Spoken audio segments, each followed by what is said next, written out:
The story so far. Mass refers to how much stuff a thing contains. Weight refers to the rate at which that amount of stuff is being accelerated towards the Earth. In other words, weight is just another way of saying force of gravity. An object's mass never varies, but its weight can go up or down depending on the force of gravity acting on it in various parts of the universe. And now, work. These barbells have a mass of 120 kilograms. Since they are resting on the surface of the planet Earth, we know that the force of gravity acting on them is about 10 times that number of newtons. It takes a very strong man to lift something that weighs so much. Because if the barbell is being pulled down by a force of 1,200 newtons, it must take 1,200 newtons of force to hold it up.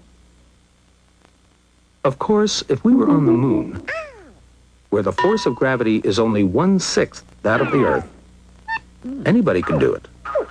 But we're not on the moon. That looks like hard work. But how much work? 1,200 newtons worth? To lift the barbell? How far? Exactly 2 meters. But what if you only lifted the barbell half that distance, say 1 meter? Surely that doesn't take as much work as lifting the barbell 2 meters. When you lift the barbell all the way up, you're doing 1,200 newtons times 2 meters worth of work. When you lift it only halfway up, you're doing half that amount of work. 1,200 newtons times 1 meter. In fact, this is how you measure work in physics. Work equals force times distance. Here you're doing 1,200 newton meters of work. And here you're doing 2,400 newton meters of work. That's simple enough. But suppose that after the show, the strong man discovers that his car is stuck in the mud. He pushes it and pushes it, but it won't budge a millimeter. And suppose that at the very same time, the clown, who hasn't got a car, is in the act of picking up the telephone to call a cab. Which of them would you say is doing work at this particular moment? The strong man or the clown? The clown.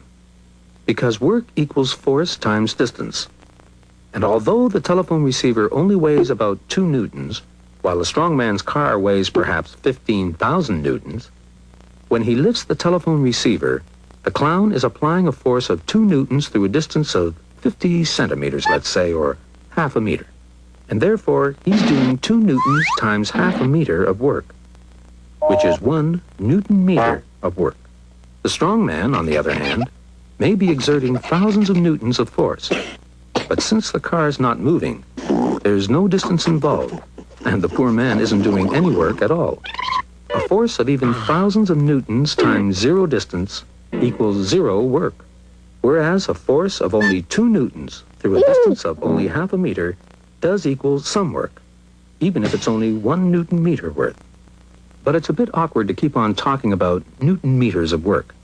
So physicists have borrowed the name of a famous British scientist, James Prescott Joule, as the measure of work. 1 joule is the amount of work done when 1 newton of force is applied through a distance of 1 meter. That's to say that 1 newton meter equals 1 joule, which can also be written like this. So the clown did 1 joule of work when he lifted the telephone receiver. And the strong man did 2,400 joules of work when he lifted the barbell. But of course, when he tries to move his car, it's a different story. He does 0 joules of work.